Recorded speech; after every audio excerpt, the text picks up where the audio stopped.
Welcome, action fans, and thanks for joining us for another edition of All 90s Action All the Time. Or should that be, for this month only, All 90s Bond.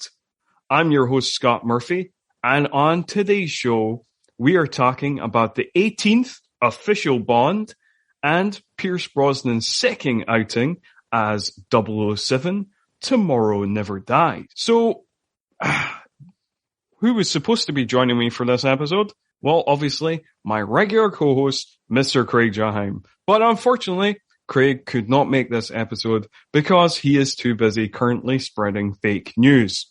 So in his stead, we have a returning guest. Returning for actually the third time in a row on this show. It is, namely 90s co-host, wine connoisseur, and a man who always knows how to deliver a one-liner. It's Schwitter, Brandon Schwitter. If I might say so, you've found the right decadent, corrupt Western agent as a partner. That was a good one-liner to pick. It fit perfectly. Yes. It was that or let's stay undercover. Okay. Which I feel didn't work here. Or you were pretty good with that hook. I don't even know if that's a one-liner. That's just I'm not Brosnan sure. saying things. I'm not sure. Hi, everyone. Yeah. Anyway, moving on with the show. Now, pay attention, 007, as here are your background details on Tomorrow Never Dies. It was released on the 12th of December, 1997. Back to releasing in the UK first. It was released in the US on the 19th. It was directed by Roger Spottiswoode, who's best known for directing the likes of Turner and Hooch, Air America, and a film we covered on this show, regrettably, Stop, or My Mum Will Shoot. It was written by Bruce Feirstein, who, as we mentioned previously, was a co-writer in GoldenEye, would go on to write The World Is Not Enough and several Bond video games. Critically, it is sitting at a 6.5 out of 10 on IMDb, 56 on Rotten Tomatoes, based on 89 reviews, 52 on Metacritic, based on 38 reviews, and it has a 2.9 on Letterboxd. Box office-wise, it made $339.5 million of a $110 million budget, making it the fourth biggest film of 1997. Do you think I should do the rest of the episode in that voice? Yes, the entire 3 hours. Sorry, 2 hours. I mean, less than 2 hours. Yes. Sometime between an hour and a half and 2 hours, probably closer to 2 hours. I mean, honestly, Tomorrow Never Dies is, the one I was worried the most Craig would not show up for, because this is the one I have the least to say about. It's the one I watched the least out of the three that you're covering. That is interesting. The World Is Not Enough is by far the one I watched the least, out of the three. So would you say you obviously don't have much of a relationship with this film? With certainly a lot less than I do. Yeah, well, so my co-host, who we were hoping would also join me, Yes. I know he watched this before I did. And because, so 1997, this is when the movie came out. Mm-hmm. And, I believe that's also when GoldenEye for the Nintendo 64 came out.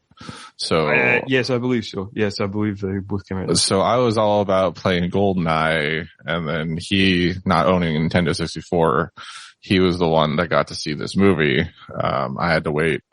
I probably didn't actually watch this until I was in my teens, honestly. As we were babies in the 90s, 97, I think we were in the third grade. So about 10. What does that mean? How old were you? Like, cause that means nothing to me from coming from the UK. Yeah. So, we were around 10, 11, that age. I still had to play GoldenEye with a Game Shark to beat it. Or Game Genie. I don't know which one you had. But yeah, I know we're trying to focus directly on Tomorrow Never Dies, but that's the scope of my experience. Like, I may not have watched this one until I had like the box set, in all honesty. Or at least all the way through. Cause I remember the good bit, like, we'll bring it up later, but like Q as the Avis agent, and controlling the car with the cell phone, that was revolutionary at the time. But you know, it took me forever to realize that Michelle Yeoh was in this. I always thought, as a kid, since I didn't watch it until later in life, I always thought that Teri Hatcher's character was actually a continuation of the Natalia character from Goldeneye because of the hair. It's very, very same hairstyle. I believe they both have a mole somewhere. But, you know, as a kid, I was like, oh yeah, they used to date. Bond was really into that girl in the previous movie. It must be the same woman. She just got away. Not realizing that, no, that's actually Teri Hatcher in this movie. Mm-hmm. Yeah. So everything about this, I am ashamed to say that I was not well versed in this movie until, late teens, early 20s.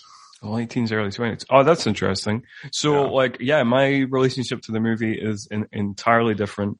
I didn't see it in the cinemas, because, you know, when I was a kid, as a family, we didn't go to the cinema that often, but we did, regularly go to the video shop. So this was a rental, so I probably, at that stage, you know, it's not like now where, you know, things are in the cinema and then like 3 months later, they're like on VOD or whatever. It's like, it'd be like they were in the cinema and then like a year later, something would come out in VHS. So I probably saw it sometime in 1998, I would guess. And I saw it I think I've seen it quite a few times between like renting it and like seeing it on TV and stuff like that. I feel like, and it's kind of weird because I felt like I didn't remember the movie that well, and then I actually started watching the movie, and then I was like, oh no, I actually remember pretty much all the action sex speeches in this one. I was actually kind of even more familiar with it than I thought I was.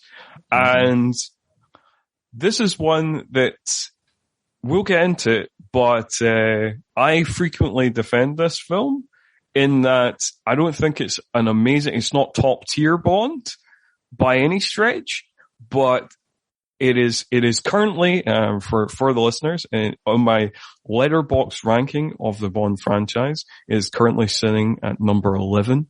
And, which is a lot higher than a lot of people would put it. A lot of people kind of shit on this film. And in fact, like most of the films of the Brosnan era that are not called GoldenEye. But, I think a little higher. Right. Middle of the pack. I would probably put it somewhere around there. Mid to maybe mid lower. I mean, having just watched it, there's nothing wrong with it. No. I think that's kind of people's problem with it is less to do with it's a bad Bond. I think some people feel like it's kind of just a kind of greatest hits package. It's kind of like, a generic in that way.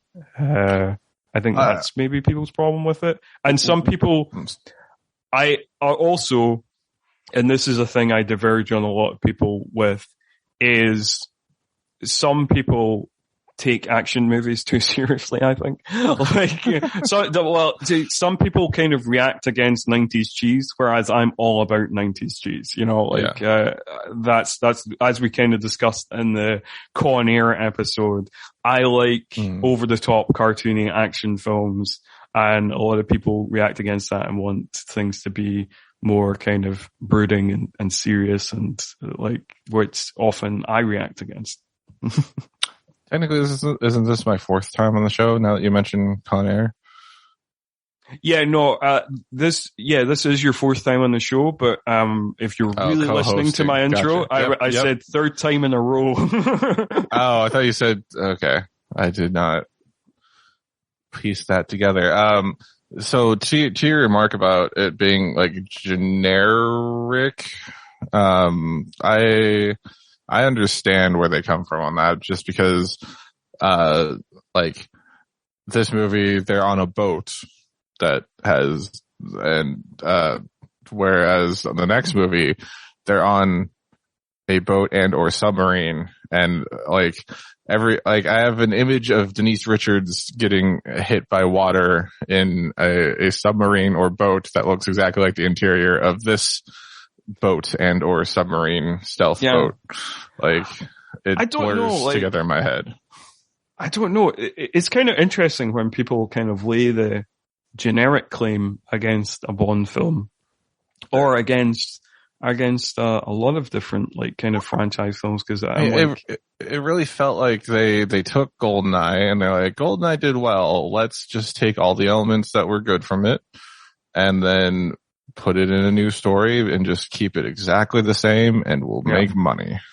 That's absolutely true. But I mean, there is I do feel like there is wrong with that. There's nothing necessarily wrong with that. Bond has a formula. You know, you need you need a good theme tune, you need a badass henchman, you need plenty of one-liners, you need a colourful villain, you need lots of exotic locations, you need several beautiful women, you know, you need a cool car, you need some funky gadgets, and that's the formula. And I don't think there's anything wrong with it. It's just a bit like, you know, in the Mission Impossible films, you need great action set pieces, you know, great stunt work. You need Ethan Hunt to be disavowed at some point. You need a villain that's either an arms dealer or a former IMF agent. You know, like, each of these franchises kind of have their own kind of little formula, and as long as you're hitting those major beats. but like Mission Impossible, Tom Cruise makes it his mission to one up the previous one in terms of stunts. Yeah, and I feel like Tomorrow Never Dies has plateaued with GoldenEye. Yeah, I know what you mean. And I think that that kind of segues nicely to the opening of the film, because I do feel that the opening of the film, as exciting as it is, I don't think it's the same kind of excitement of GoldenEye. GoldenEye has like that kind of the thing where he's climbing down the side of the big what's it called? The dam. The dam. That's the word I'm looking for. He's going down the dam, and then he, defies physics by flying off a motorbike and then getting into a plane. So there's nothing like that. I mean, he does the very classic action movie. Basically, they're at this place on the Russian border. Of course, we're on the Russian border. And the title card specifically says a terrorist arms bazaar on the Russian border. Like, that's a normal thing that happens. Yes. And somebody back in the MI6 headquarters refers to it as a terrorist supermarket, which I liked. It's just, also, this opening sequence yet again finishes with Bond flying off in a plane, I'd like to point out. It does finish with him flying off the plane. But then again, going back to the kind of generic thing, it is a slightly more kind of generic opening. Like, he flies through an explosion. Like, basically, missiles are set off by a kind of rash British admiral played by Jeffrey Palmer, who's mainly known for sitcoms back in the UK. He's mainly a sitcom actor, but probably not known in the US. And he fires off some missiles to blow up the terrorist supermarket, but there's a plane with like nukes on it, which then he very entertainingly blames on the Russians of his rashness. It's like his rashness of setting off the missiles, but he's like, can you Russians not keep your nukes to yourselves? God damn it. And then also just the rampant, I'm being sexist towards the female director of MI5 or MI6. To be honest, from a British naval admiral, that seems like par for the course. That kind of, that seems par for the course. That kind of reads, But is it because she's a woman or because she's MI6? Probably both. Okay. I think probably both. I think that there is a kind of thing, like a real thing that, the Navy doesn't like the Army much, you don't like the Air Force, and none of them like the Secret Service, you know, like, I think that's kind of relatively realistic, that tension. So terrorist arms are, it's Bond has to then steal the plane, fly it off before the missile hits the nuclear payload on the plane. Yes. And we should mention, you know, something that differentiates the Pierce Brosnan era from the other eras of Bond. Now he's very anti-smoking.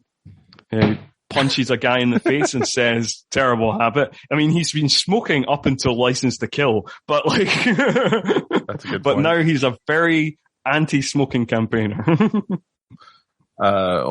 Yes, I believe, I know anti-smoking campaigns were going strong in the 90s here in America, I assume. Yes.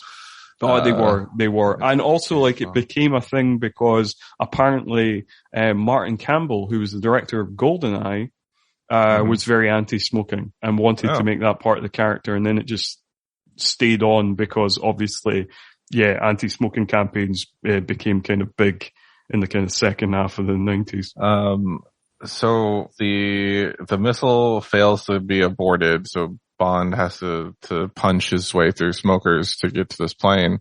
Kills just about everyone, by the way, which was what they were trying to avoid by using the missile, I guess. Yes. I did write that down in my notes. It blows up just about everything. Yeah. And then he takes off. Somehow the plane that was also on the runway manages to take off. And then chases, like, there's a very Top Gun-esque moment where, Bond is being choked out by the guy he knocked out in the backseat of the, I assume some sort of MiG, that he was in. And, he's flying a fighter jet with his knees and manages to stay completely underneath the fighter that's looking for him. While he's being choked out. Is. Yes. I mean, he is a commander in the Royal Navy. So, he's clearly had some flight training. That makes sense. But, very impressive. It was as if Maverick was in the cockpit for this. And then he in a smart move, ejects the man who's holding the choke cable around his neck into the plane above him. Yes, which thankfully doesn't decapitate him. But I was just about to say, should that not have decapitated him?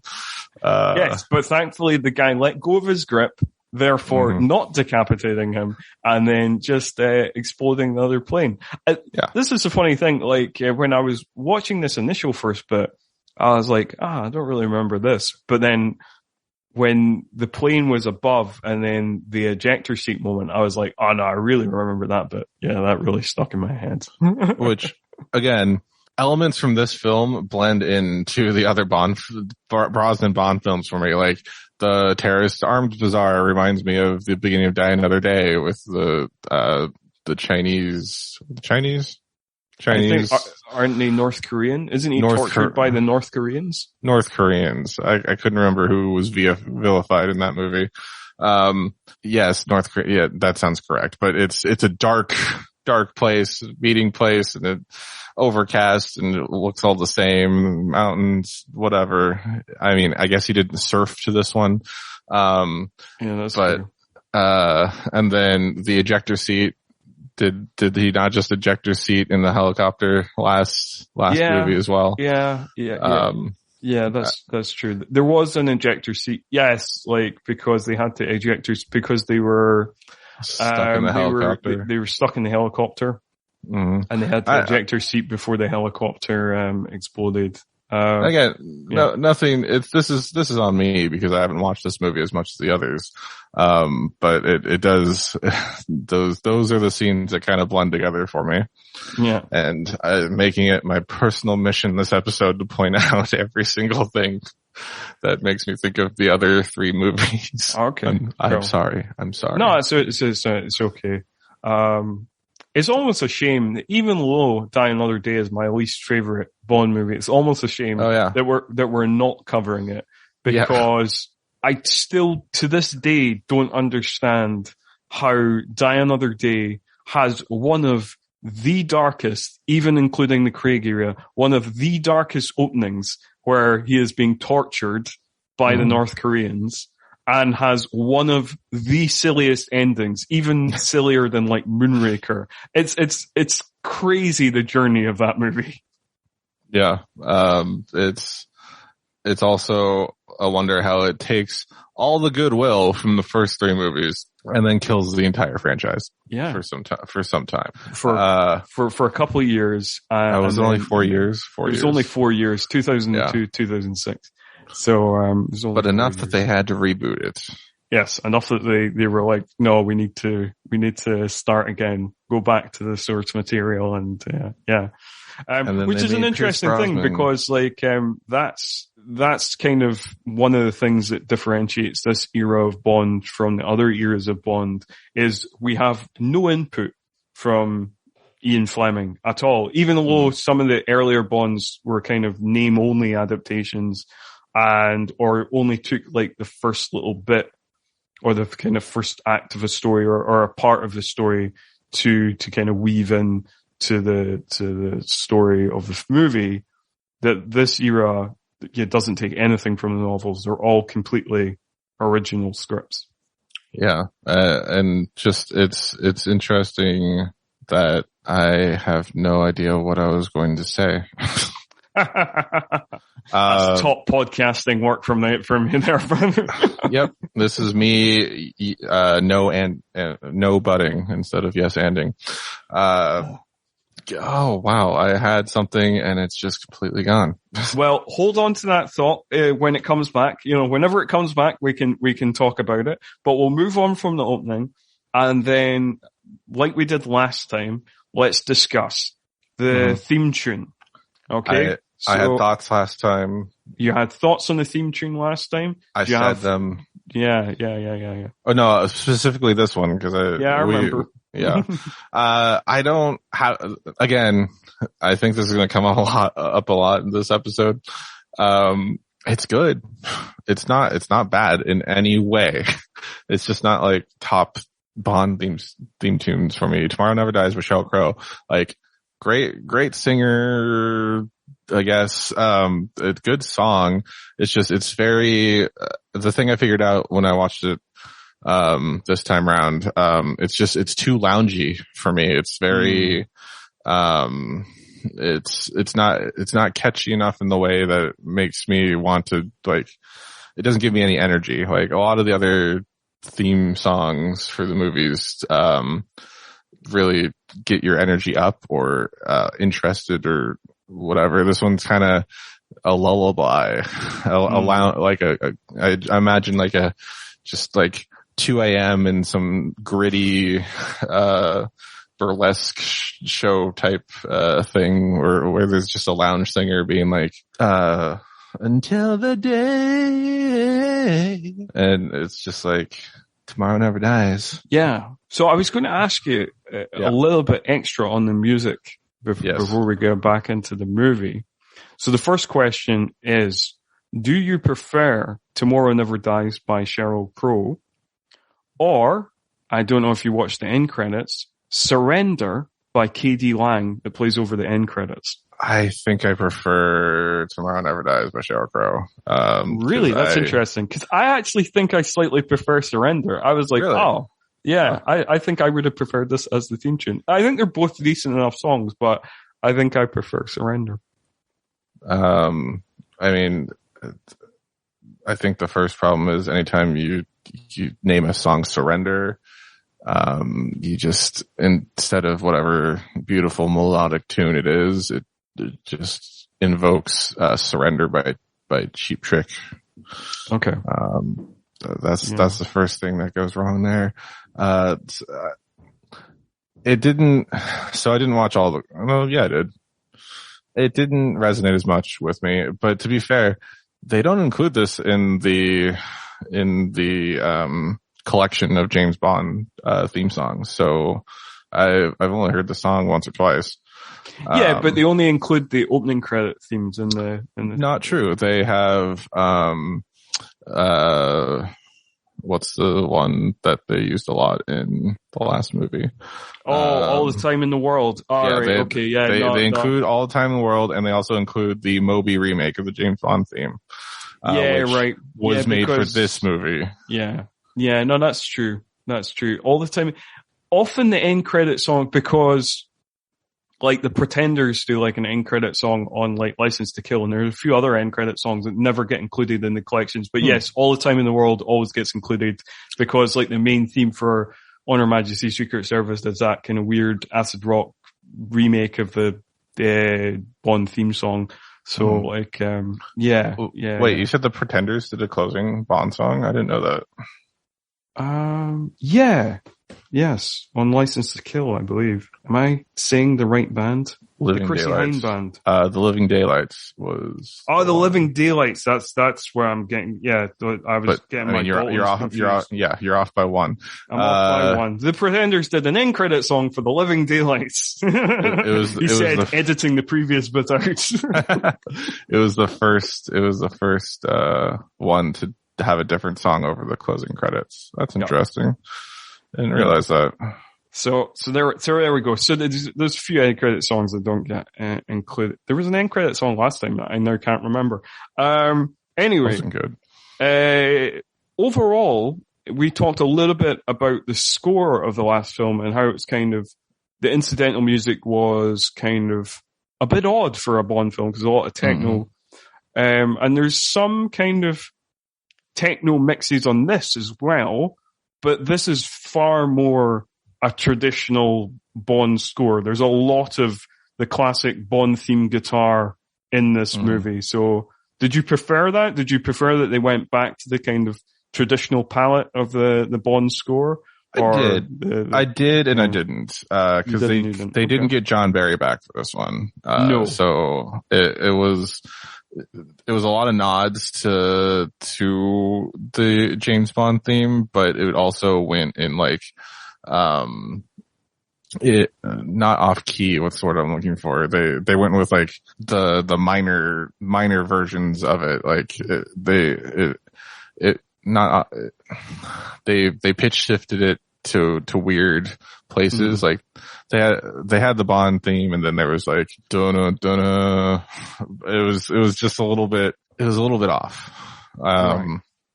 But I did prefer it to the weird techno 90s, like straight mid 90s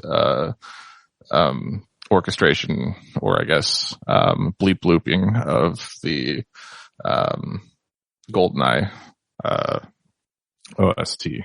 Yeah, because I kind of forgotten that like GoldenEye does that. Like it was just kind of like, oh right, yeah, okay, that's kind of weird. Well, it's weird that this is the movie that Moby made a remake of the James Bond theme for, not the previous one, given all the techno music. That is true, but it's like it's not that kind of. It's like different techno. It's not that kind of funky, upbeat techno that exists in this movie. It's like the kind of, which is more associated with the late 90s. It's a kind of grungier, kind of more industrial, dance Hackers? kind of sound. Is that the one I'm looking for? Scanners? No. What's the, I want to say Angelina Jolie movie that terrible about hacking in the early 90s. It's just called Hackers. It is Hackers. Yeah. That was a straight up, that's the soundtrack from GoldenEye. Yes. Yeah. Yeah. Although I do have to say that like, I do like the work of the composer David Arnold, who has worked on a number of Bond films. He would go on to work on, I think, the rest of the Brosnan era. I think, or I'm not sure if he does the next one. He does he comes back for Die Another Day, Casino Royale, Quantum of Solace. He also did the scores for the likes of the Benedict Cumberbatch Sherlock series, and he's done like a lot of good work, I think, over the years. I think I even have, I think I have his Shaken and Stirred, album, which was like a reimagining of all the old Bond themes with like a modern slant, or modern for the 90s, which meant some techno. Yeah. And he also gave us the Stargate theme, which is pretty cool. Oh, really? I didn't know that. I do. Wait, so he did this, he did the score for the movie, or he was at like came in for SG-1? He did the score for the movie. He scored like a bunch of those 90s Roland Emmerich movies. He scored Stargate, Godzilla. Independence Day, and Godzilla. GoldenEye. Wow. Yeah. That's a good resume, as the mispronounce. Yes. Resume. Yeah. I thought he did a great job. It felt a little off. I would have liked, cause this movie, again, like the previous movie, is just quip after quip after quip. And, it could have used a little bit more classic Bond, orchestration, but, it's a step up from the previous one. And I think it gets better as the Brosnan era goes on. In terms of the music. Okay, so I think we've covered the music. I think that's that's a tick on the good show. Kind of classic, the classic Bond formula. We've ticked off the music. So we get back into the film. So we've covered the pre-credit sequence and the music, and then we actually get to the rest of the movie. Oh, I thought we were done. Yeah, we just talk. That's all our Bond episodes just concentrate on the music and the pre-credit sequence, and then that's it. All 90s intros all the time. I think we did a good job of covering that. I mean, maybe slightly long-winded, but a good job. We didn't get distracted or go into too many tangents. We stuck on mission, so that's impressive for us. I tend to wander off more when there's a third input, because I don't have to be as responsible. Oh, okay, cool. I'm just an agent of chaos. You become more freewheeling. So we're reining in here. Well, because my next note literally is, oh right, this is the GPS movie. Yes, it is. So it's all about satellites. We have American magician Ricky Jay playing a character who's scrambling satellites, and we have a bunch of villains in a stealth ship, led by the kind of main henchman of the movie, Richard Stamper, which is quite a good name. Evil or Steve Jobs. I always refer to him as Evil or Steve Jobs, depending on how you feel about Steve Jobs. According to the Wikipedia, he didn't have long to he was late for his audition, and then the actor who plays Richard Stamper, and so he didn't have much time. They were like, "Oh, you've got however many, 30 seconds to introduce yourself," or something like that. And he apparently just said the one-liner, "I'm big, I'm bad, I'm German," and that got him the role. I hope that's true. That's awesome. Yeah, no, sorry, I was thinking of Elliot Carver, not Richard Stamper. Oh, right, yeah. Stamper's the head henchman. Carver's the media mogul. Yes, Carver is the main villain. I was slightly confused that you were thinking of Stamper as Evil or Steve Jobs. Yeah, but that kind of clears that up. So you're thinking of Elliot Carver as Stamper to me is knockoff Rocky IV villain. Ivan Drago, played by Swedish legend Dolph Lundgren. Yes, mostly because of the hair and the jawline. Yes, he does have that kind of short, blonde thing going on. See, I'm back to derailing. It's fun. It's what I'm here for. Back to your classic things. The actor's called Gotz. It has one of those. Otto. Gotz Otto. So it has one of those things above the O. So I'm not exactly sure how to pronounce it. But Gotz Otto. That's Mr. Richard Stamper. I believe the umlaut makes it a long.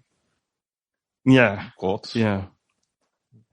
So they're on a stealth ship, and then we cut to a British, the HMS Devonshire, and then they are being told off by the Chinese that they're in Chinese waters. The British don't believe it. They say they're in international waters. They have a bit of an argument about it. Their satellite is being scrambled, and the villains in the stealth ship, they set off a sea drill that the British mistake for a missile, and dropped by the Chinese. And here, I don't know if you noticed, but we get a little cameo from Scotland's own Mr. Gerard Butler. Really? Yes. I missed that one. Yeah, I looked out for it because I was looking at the cast list, and I was like, there's an actor who appears in this opening scene as well called Julian Rhine-Tutt, who is in a lot of British sitcoms. And I was like, oh, Julian Rhine-Tutt's in this. And I was like, oh, crap. Gerard Butler's in this as well. I was like, oh, this is fascinating. So I'm going to have to look out for them in this opening scene. And, yeah, and there they both were. Just Gerard Butler gets one line, something about, they're down 14 degrees. And, Julian Rhine-Tutt gets like 3 lines, just before Gerard Butler. So I was kind of like, oh. and they're they're aboard the HMS Devonshire. Yes, they are aboard the HMS Devonshire. And then obviously they're killed off, presumed drowned. You don't see them again amongst the survivors who are machine gunned. So maybe they're ones who weren't the survivors. They just drowned. Went down with the ship. I'd just like to say, since I couldn't find many map inaccuracies in this one, that we're going to go into Brandon's physics corner earlier on in this movie. They shot a drill missile, or drill torpedo, excuse me, into the boat that drilled into the boat. How the F did that work? I don't question the logic of Bond films, to be honest, too much. That's fair. That's fair. I'm not here to take the magic away, but to perfectly drill into this ship, this well-armored hull, I don't think you would need a constant propulsion to counterbalance like the motion of the boat, and there's no way this thing would work. Yeah, I totally agree with you, but that's my, that's all I had for this one. I'm sorry. I failed the fans of my map corner. Other than, they said they're in international waters, but technically, if you look at the Venn diagram of all the other, waters later on the episode, there's no way they could have been in international waters. Anyway. That's also probably true, yes. Yeah, so that makes sense. Yeah. Because they'd probably be in Chinese waters or Vietnamese waters or, Exactly. You'd probably be in some of these waters. Yes. But no in-depth, there's no in-depth, there's no way you could hang glide from the Hollywood sign to Disneyland, in this episode. In case you didn't pick that up, listener, that's a reference to our earlier Escape from LA episode. But unfortunately, Brandon does not know the geography of Hamburg well enough to make any kind of assertions on on how Bond fucked up the geography of Hamburg. Yeah, I assume they didn't shoot in Hamburg, so it's not. Well, they shot in Germany. I think they did shoot in Hamburg. Oh, yeah. Fair enough. Yeah, I mean, maybe that's what I meant. I assumed they actually shot in Hamburg, so it makes more sense. They did. Like, it's not like later on in the movie where Thailand's pretending to be Vietnam. Generally when they're shooting in Europe, they generally are in the place in Europe that they say they are. unlike when they're in other places, where I think, what was it last time? Puerto Rico was pretending to be Cuba or something. Yes. And this time Thailand's pretending to be Vietnam.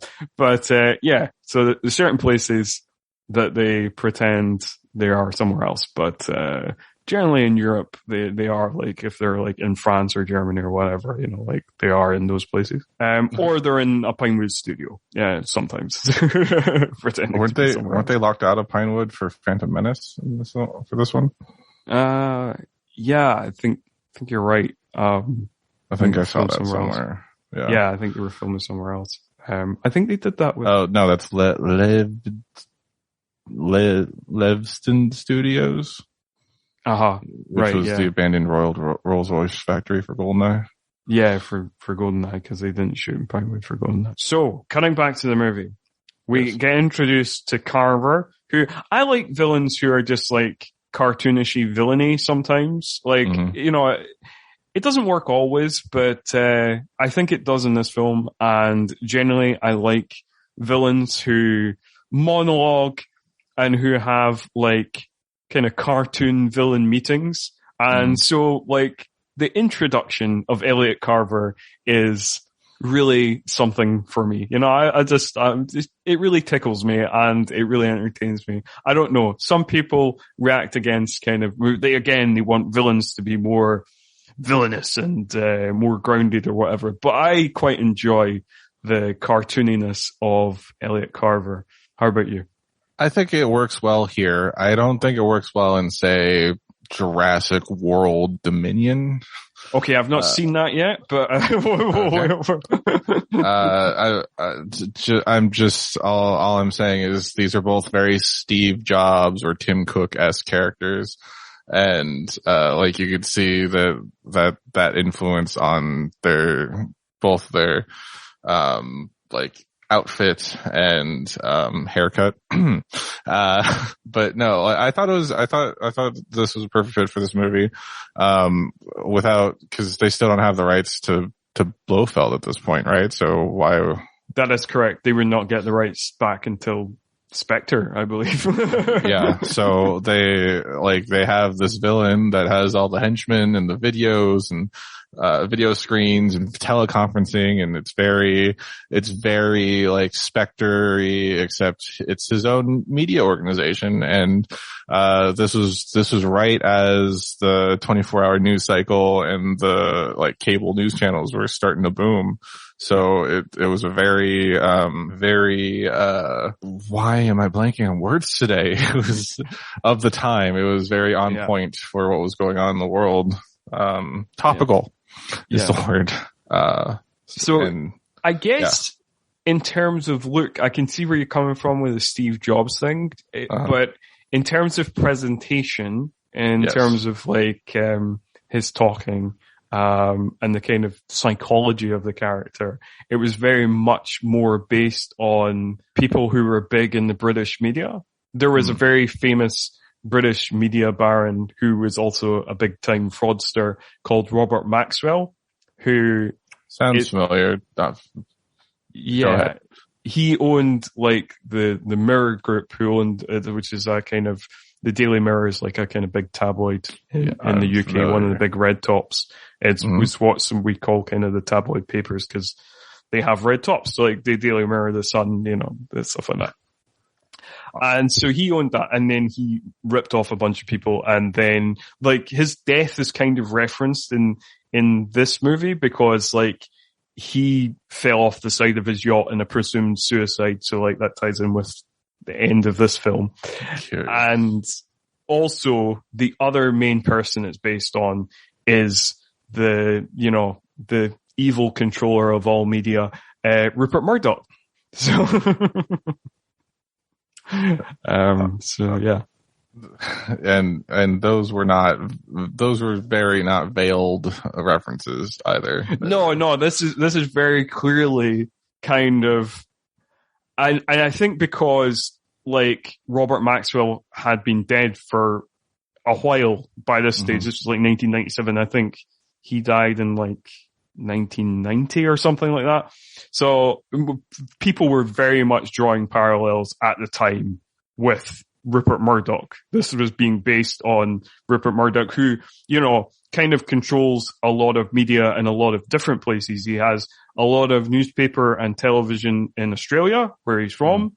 He controls many, many newspapers in the UK, and his company also owns Sky, which is like kind of cable and like, you know, people have a Sky satellite in their house, and he controls that in the UK. And then he has Fox in the Fox News in the US. So he controls a lot of media, and he's not a good guy. And hopefully, well, allegedly not good person. Not, just in case anybody decides to sue me. Yes. And if not, we'll just, we will add a retraction later if necessary. Yes. A full apology. Yes. To News International. Yeah. Please, giant, international conglomerate, come down on this small indie podcast so that we have to apologize publicly to you. So I could see that. I could see me getting sued by Fox News or something, you know, like. Yeah, I wouldn't be surprised. Although anyway, they throw enough slander out in the world. That's true. That's true. I mean, like, it's fair game, isn't it? You know, They slander enough people, we can slander them. And also, you know, it's an indie podcast. Who's listening? Back to the movie. Other than you, valued listener. Please than all my valued. Oh, no. I mean, please share us with your friends. Exactly. I value each and every one of my listeners, and there might not be loads of them, but they're there. They tune in for each episode, and I very much appreciate everybody who checks out this. And even with all the tangents and diversions. And talking about tangents and diversions, we're going to stay away from that and cut back to the movie. We get reintroduced to Bond, and we get reintroduced. How do we get reintroduced to Bond, Brandon? I believe he's having a linguist class, a cunnilinguist class. Did that pun work? Yeah, I think it worked. So the whole international incident goes off, and the Chinese think the British fired on them, and the British think the Chinese fired on them. So, Moneypenny is forced to call Bond while he's seducing was it an Oxford professor? Yes. Of some sort of language. Oh, she's Danish. She's a Danish professor at Oxford, I hope, and not a student. Oh no, she's a professor. She's listed in the credits as a professor. Okay. And, by cell phone. He has a cell phone now. Which I don't remember if he had in the previous, GoldenEye or not. And then, another thing I noticed about Brosnan's era, that didn't really click until watching it through this go around. The women and him enjoy biting each other a lot while they're having their sexy time, or post sexy time. Yeah, that's true. A lot of like chomping and biting of Bond. And then, I apparently stole the pun from Moneypenny, where she says something about cunning linguist. Yes, she says, "You always were a cunning linguist, Bond." And I was watching that, and I was like, I totally didn't get that oral sex joke when I was first watching this, age like 13. Yep, same here. And then I also didn't get this weird reference to the American military's don't ask, don't tell policy when Moneypenny says to M, don't ask, and M says, don't tell. Yes, I did think that was an obscure reference. I was like, what? Okay, why did they put that there? But yeah, okay. Just another way to, kick it to the Americans, I guess. Yeah. But then, we're reintroduced to Pierce Brosnan's Bond. He has, again, the classic DB5 from, all the way back from one of the first Bond films, which we see very briefly, before getting our sponsored BMW I almost said episode for the movie. And then, we cut to learning what GPS is, just so that everyone in the audience understands what global positioning satellites are. Not as common in 1997. Maybe audiences needed that. I mean, I guess the term sat-nav didn't come common for, the UK until mid-2000s. I guess so. Yeah, that sounds about right. Certainly in 1997, as a family, we were still using a map. We had a GPS for our little fishing boat that we'd go out on. Okay. Well, that makes sense. Yeah, but as a kid in 1997, I probably couldn't tell you what GPS stood for. So I get it, but there's 2 or 3 times during this movie, they say an acronym and then they say what it means and then they go back to saying what the acronym is, just so that everyone's on board. Everybody knows. Yeah. I mean, it's kind of like classic Bond demo. The big action movies tend to do a bit of kind of audience handholding. True. And I think we've gotten better about it over the years. It's just, it's comical going back, because this is 25 years old now, and it's just like, oh yeah, that wasn't a common thing. That's true. You're just kind of like catching up with the times. Yeah, no, it does take you a second to kind of readjust your thinking to being like, oh, why do people need explaining that? And then being like, going back to when we were kids, because we're both in our 30s, and then being like, yeah, I wouldn't have known GPS particularly at that stage. Yeah. So,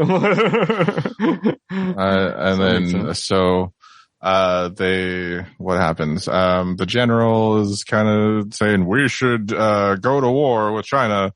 And are they talking to the prime minister, or it's not the prime minister, it's aide? the minister for defense, who is actually played by Julian Fellows, who would go on to become famous for being the creator of Downton Abbey.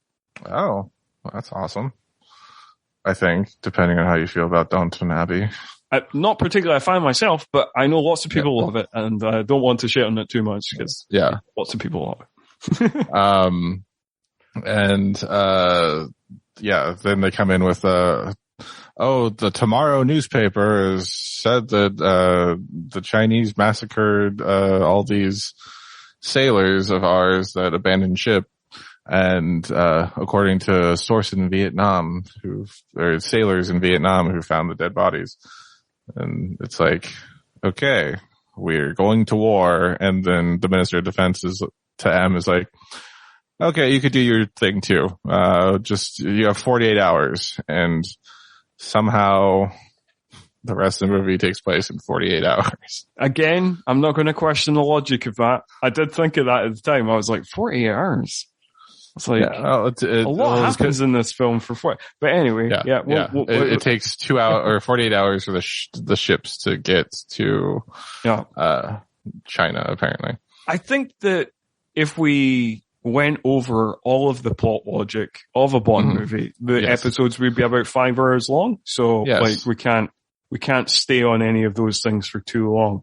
I revisit this later on in the film. Excellent. All right. Well, so we should really cut to, we get some more kind of, basically, there's a lot of exposition on Carver. We get a big info dump on him, and then we get some more wacky puns, lot more sexual innuendo. Classic. And so much for a workplace. Yes, really too much for a workplace. But hey, 1997, very different time. At least it's the women harassing the man in this case, because that makes it better. I don't know, like everybody's participating in the harassment. They're all in it. The man and the men and the women, they're all in it together. So like that makes it fine, I guess. For the 90s. Question mark. Yeah. And then after that, we cut to one of the most important things in a Bond movie. Q has product a side job? placement. Oh. No, product placement. So we have Q as an Avis agent, who is obviously one of the sponsors of this movie, just like Perry, we're the sponsor of GoldenEye. And just like Perrier, they get a vehicle through their product. It's interesting. Yes, later in the movie we get another Avis advertisement. So Bond is sent to Hamburg for the launch of the international media news thing that Carver owns. It's Q is apparently moonlights as an Avis rental agent.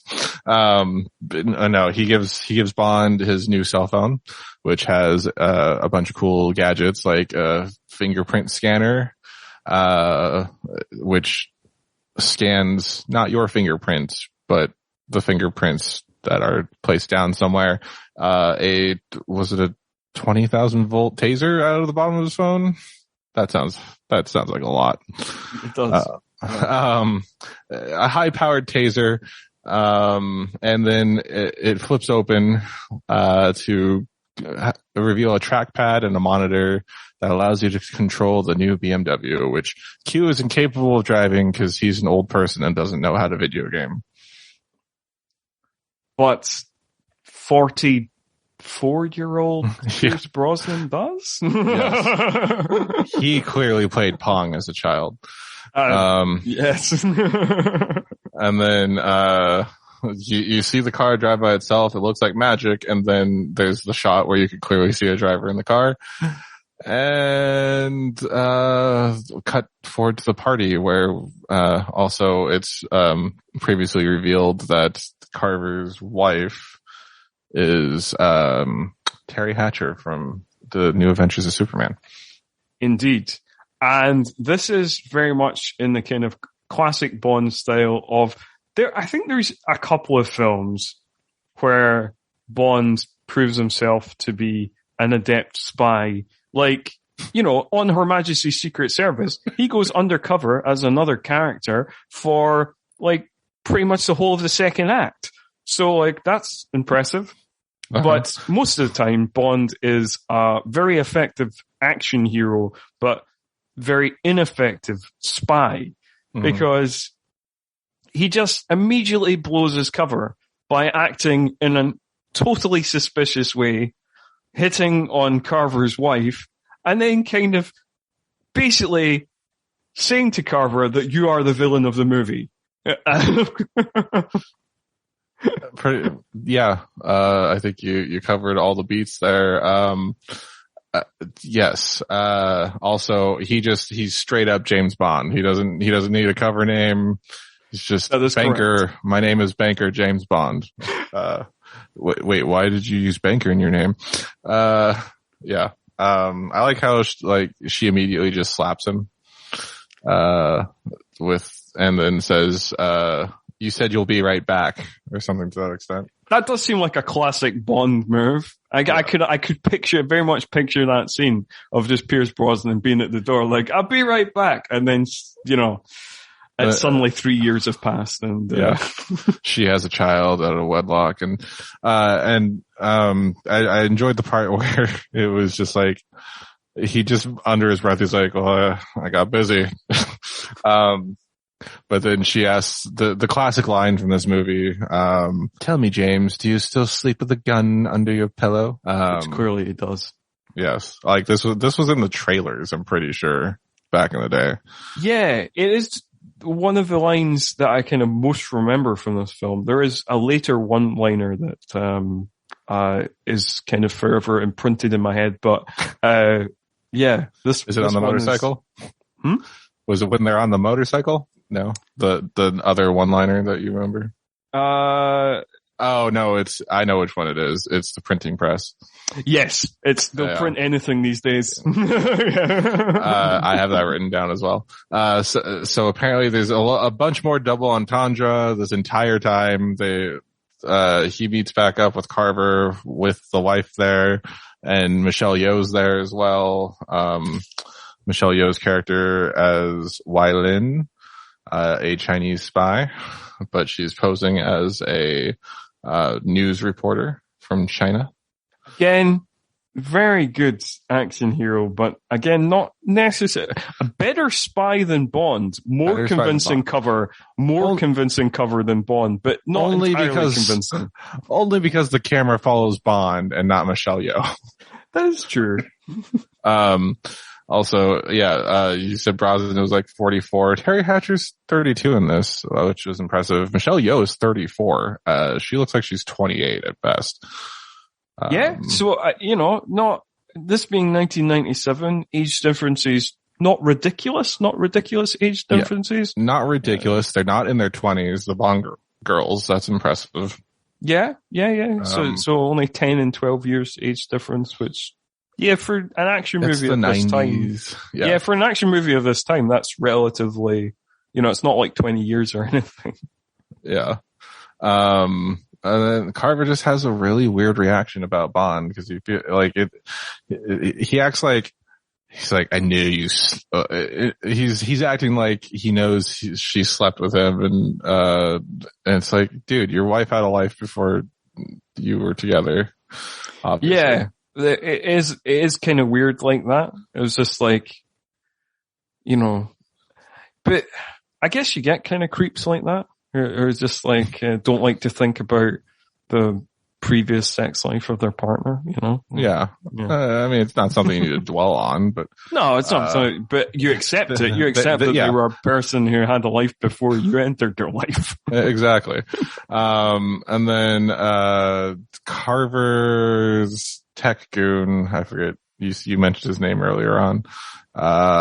Rick J, was he the one? Ricky J. Ricky J is the actor who plays the character. The character's name is Henry Gupta. Which interesting. Maybe he's a different character than I'm thinking like the stocky guy. Yeah. So are you thinking? Oh no, are you thinking of? Sorry. No, I'm thinking. Are you thinking of Stamper, or are you thinking of Gupta's like the tech guy who controls the GPS, and Stamper is like like you said, the Ivan Drago, that guy. I just Ricky J doesn't strike me as a Gupta. I guess so. I don't know. I don't know if that's me being racist or I don't know, but Henry Gupta is the name. The American techno terrorist. Yep. Anyway, he comes in and he's like, his record's too clean. He's a perfect banker, no marks against him, blah blah blah. And that's how you spot a fake. He's definitely Secret Service or a spy or something. It's like, yeah, I guess there was a point in time in the 90s where it's just like, oh yeah, we'll just make your record look spotless. And then, all the way through the early 2000s where it's like, in Fast and the Furious, they're like, oh, you did time and wherever, but you don't seem to have much of a record. And, Brian's like, whatever, man, I did my time. Rip Paul Walker. Great acting. Just phenomenal acting in the Fast and the Furious. Where are we going? So at this point, I forget, do we swear on this podcast? I marked the episodes as explicit. Basically, Carver's doing a press conference. Bond is being beaten up in the room by a bunch of goons. He manages to get the best of those goons. And it's interesting that, like, I feel like Stamper should do more in the movie than he actually does, because, like, Stamper's role in the movie is often he's just looking menacing like he's about to do something, but then he just kind of does a lot of shouting at others to do stuff. Carver makes a point to point this out later on in the movie. Like, why don't you actually just go and kill them? So he says something to that extent towards the end. He does do something to that extent. Yeah. How do you like Jonathan Davies as Carver? Jonathan Pryce. Jonathan Pryce. I Don't know why I said Jonathan Davies, the Welsh rugby player. But Jonathan Pryce. I enjoy Jonathan Pryce in this. Yeah. Mm-hmm. I mean, like we said earlier, he's kind of a caricature, but it works for this villain and it works for this movie. Yes. It's not too over the top, or it is over the top to the point where it's like it fits in this like crazy plot. Yes, I think so. Here's another interesting thing, right? Do you think, I do wonder how over the top it would have been if they went in the original direction. Apparently it was a choice between two Welsh actors. So Jonathan Pryce obviously got the role in the end, but it was initially turned down by Sir Anthony Hopkins. I don't know if my laugh got cut out because I have auto suppression on, but I just laughed. I don't think Anthony Hopkins would have been the choice for this role. I feel like Anthony Hopkins would have pushed this character even further. Really, but into the realm of cheese. I guess so. Yeah. Cause I'm picturing like Transformers, Anthony Hopkins versus like Silence of the Lambs, cause it's about equidistant. I guess so. I mean, like, even if you're like testing the waters in terms of like the Hannibal character itself, the Hannibal of Hannibal is quite different from the Hannibal of Silence of the Lambs. Exactly. In terms of how operatic the character is. Yeah. I feel like had he had this role, he would have taken it more serious than cheese. Mm-hmm. And I think that would have brought the character down. Yes. I know what you mean. I think he would have done it in a kind of more kind of gruff, serious way that I think doesn't fit this era of Bond. Yeah, I think Jonathan Pryce's character is quite. There's a kind of wry wit to Jonathan Pryce's performance that I think you wouldn't have got from Anthony Hopkins. So I'm actually quite pleased that Jonathan Pryce got the role in the end, and Anthony Hopkins decided to turn it down to for Mask of Zorro, another Martin Campbell film. I thought he was great in Mask of Zorro, honestly. Yeah, he's good. Yeah. It all worked out well. Jonathan Pryce is great here. He's great in Mask of Zorro. It's all good. Yep. And my next bullet point in terms of plot is, oh fuck, I forgot about the bloody printing press. Cause after Bond escapes, after he destroys the premiere night for Carver, he meets with Carver's wife, or Carver's wife comes to see him, and she's all blah blah blah, there's a blah blah blah and a secret thing on the roof, and let's have sex. And then actually I think Bond pushes it, but either way, then they leave. And we should also mention that in terms of the product placement, when Paris Carver walks into his room, he's brutally drinking some Smirnoff vodka. Which is I missed that one. With a label pointing towards the screen. So, like, I feel like Smirnoff possibly also a sponsor. I would put it past them. All right. And so then it comes to the next day, and he's on the roof of the building trying to get into the secret lab. And he easily does, because the cell phone Q gave him has everything he needs for this act of the movie.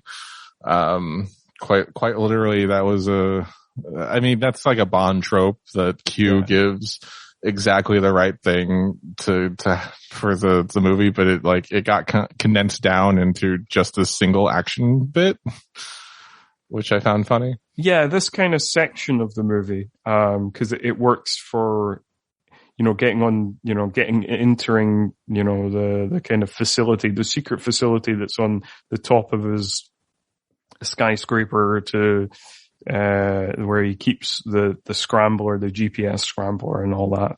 And then yes, we have the printing press scene. We have various action sequences that are pretty good. Before we get too far from the safe, the phone has a fingerprint scanner, which I mentioned before. He scans the fingerprint off of the fingerprint scanner that opens the safe, then flips the phone around without like flipping the image, and then the safe unlocks. That's my one complaint about the scene. Okay. As we all know, Noted. as we all know, if you were to scan a fingerprint, you would need to invert it for when you're trying to make the image that you're using to scan. Anyway, I cut you off at printing press. Yes, we have action pieces. Yeah. We have the action set pieces. We have the printing press scene, I believe, where I'd just like to say, yet again, Pierce Brosnan's Bond just killing everyone just trying to do their job. Oh yeah, no, he's completely. This is how I think. We talked a little bit about how like Bond would be different if he was in an American movie, and I think he would like kind of stop and contemplate things a bit more if he was in an American movie. Yeah, or even just the Craig era Bond, or even just the Craig era Bond, like where it's like more grounded and serious. Because like, and this is the reason these films can't be more grounded and serious, I think, because like if you make it more grounded and serious, and the action is the same, then it becomes more disturbing and troubling, and you realize what a sociopath Bond is. He dropped a dude into a printing press. Yeah, but it all seems fun. It also because it comes with because the tone is light, and because it comes with all these kind of one-liners. It just seems fun, and because like they're faceless goons, and they don't flesh out the villains in that way, and they don't make it serious and grounded, then you don't. So you kind of overlook it. You're just like, Bond. You know, yeah. He says that they'll print anything these days, smirks, and then moves on. Exactly, exactly, and that's exactly why I don't think these films can be any more serious than they are, because it does become more troublesome. It does become more disturbing, and you are like, oh, we are following the adventures of an alcoholic, sex-crazed sociopath. Yeah. I mean, I'm pretty sure the guy that fell into the machine, that was just like a regular guard. Yeah, like, probably. He looked like a security guard for the station, and then anyway, Bond makes a perfect dive onto a dolly and then maintains momentum through like 5 rooms. It's always good. It's always good. Yeah, I think one of my other favorite moments of this sequence is, even though the women don't get a lot to do in this movie, Michelle Yeoh gets a couple of fun moments. And when they do the kind of thing where it seems like Michelle Yeoh is kind of like a better spy than Bond, where she's kind of, taunting him. Yeah, when she's kind of casually walking down the kind of side of a wall with a kind of with a wire, and just kind of waving at him and kind of taunting at him. That's all good stuff. But then, like every strong female in a Bond movie, after showing strength during the second act, she immediately becomes a damsel in distress in the third act. Yes, but as we kind of discussed in the GoldenEye episode, that is not just a Bond movie. That is very much kind of action movies, basically action movies pre-2000. Like maybe even slightly later than that, but certainly action movies. Before we kind of get into the Bourne movies and those kind of movies, and we start to get more strong female characters in action movies who are strong female characters throughout. And then obviously in the early 2000s, we get the likes of Kill Bill and stuff as well. But in most 90s action movies, and a lot of 90s action movies that we cover on this podcast, we have this thing of strong female characters who are introduced, they're kind of badass for first 2 acts, and then become a damsel in distress in the third act. And I think this is just a kind of common trope of action movies kind of pre the 2000s. Yeah, totally. I agree. And I'm still going to keep pointing that out. Yeah, no, it's true. I mean, it's an annoying thing, and it's thing that needs to be flagged up each time it comes up. But yeah, it is just, I guess I was just kind of flagging up that it's not just a Bond issue. It's an Societal. action movie issue. It's very much a kind of blockbuster movie issue. And yeah, but it should be flagged up each time. So you're right to flag it up. So, the BMW scene. So there's, Bond escapes, gets back to his hotel. Terry Hatcher. I do think before we get to the BMW scene, we should, talk about like the death of Pryce Carver and that scene. Because I do think that it's an interesting sequence. And Teri Hatcher just gets to sleep the entire time. Yeah. I had kind of forgot because I had written down my notes. Like, I double checked the times, of like how much Teri Hatcher's in this movie. Mm-hmm. And the character of Pryce Carver gets introduced at around minute 32. Oh no. And then she dies around minute 55. Yeah. So she's only actually in the movie and not considered. She's not in all of these 23 minutes. She's only actually in the movie for 23 minutes. And I was like, geez, did not realize that they discarded Teri Hatcher quite this swiftly. Which is another reason why I thought it was Natalia from the previous movie. Mm-hmm. And also the fact that in half the shots in the hotel room, pretty sure it's just a body double with Teri Hatcher's wig on. Probably. I think when Pierce Brosnan like undresses her, it's highly possible that it's just like a body double. Well, I mean, when she's dead on the bed, you see her face at one point, but when on the shots that like it's just like her entire wig. I mean, her hair. Yeah, that's probably somebody else. Yeah. She probably didn't pay her for that.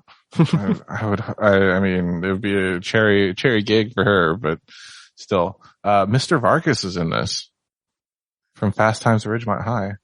Yes, he is. Vincent Chevalier. As the creepy father figure to what's his face that we keep talking Richard about. Richard Stamper. He's a doctor, of torture. I didn't follow the through line on that one.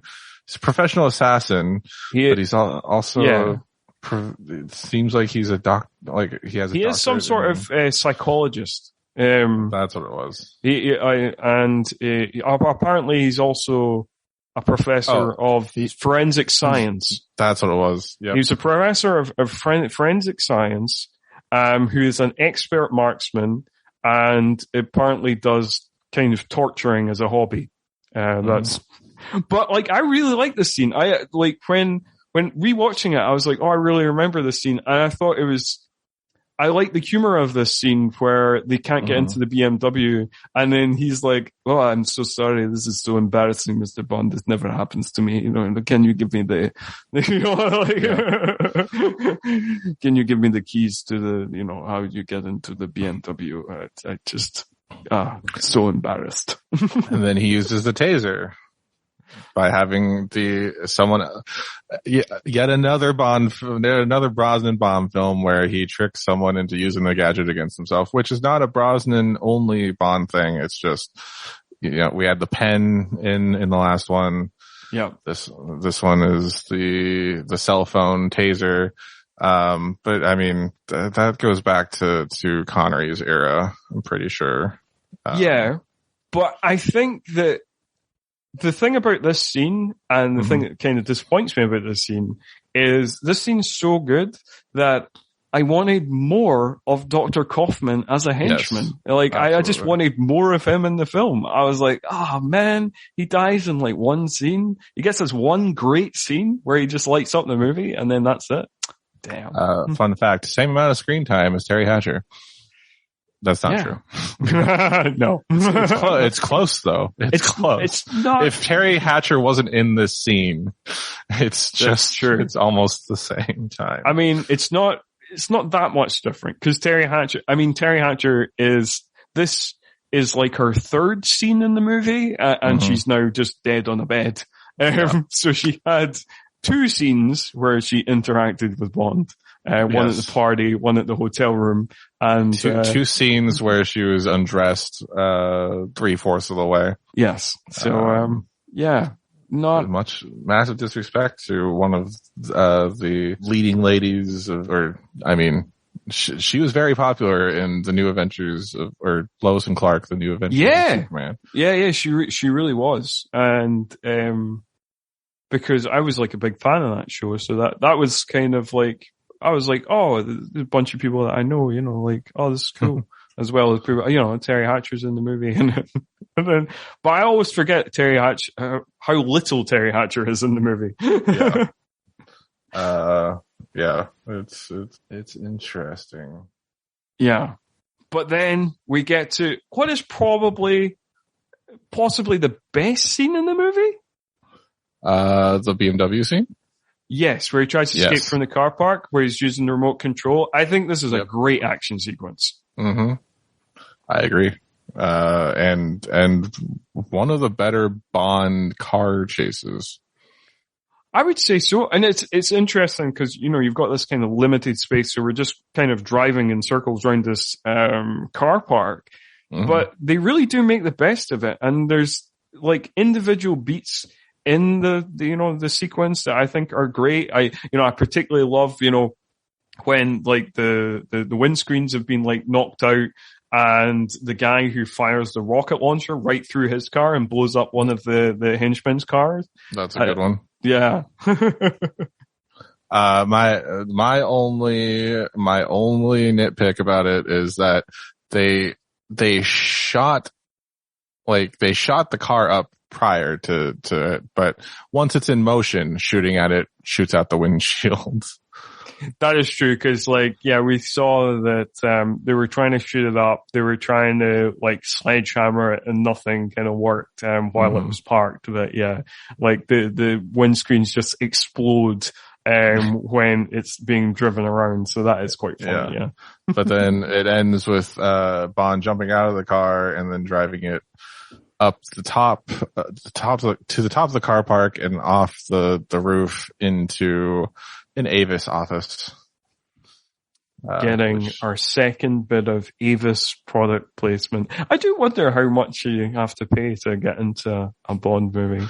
Right? Especially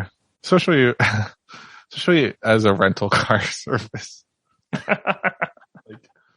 I was not expecting that when I first saw this movie. Although the ads, I remember there were a lot of ads in the US for crossover with this movie. Oh, okay. Q as an Avis person. There's this blonde Avis woman that Bond was hitting on. Maybe those are the only 2 I remember, but I do remember it happening. Excellent. That's what you want. I do like how, people talk about Casino Royale, and it's we went back to basics and we not got all that fluff and all the cheesy one-liners and, it being totally clogged up with, product placement. And it's wait, Richard Branson cameos in your movie, Bond doesn't drink a martini, he drinks a Heineken. Yeah. Or was that the next one? That might have been the next one. I think that's maybe the next one. But there's definitely, they have a fight on a Virgin Airbus and Richard Branson cameos, and it's there's still, I know you're being little this is a totally different Bond, but it's still kind of the same Bond. Let's not get too kind of far away from this. and back then we were saying it is the same Bond. And then Yojimbo back. Wade, the Jack American Wade. Jack Wade, returns, the CIA liaison, as, Bond goes to the U.S. Air Force Base in Okinawa. Yeah. Japan. Oh, and I love the petty Britishness of this.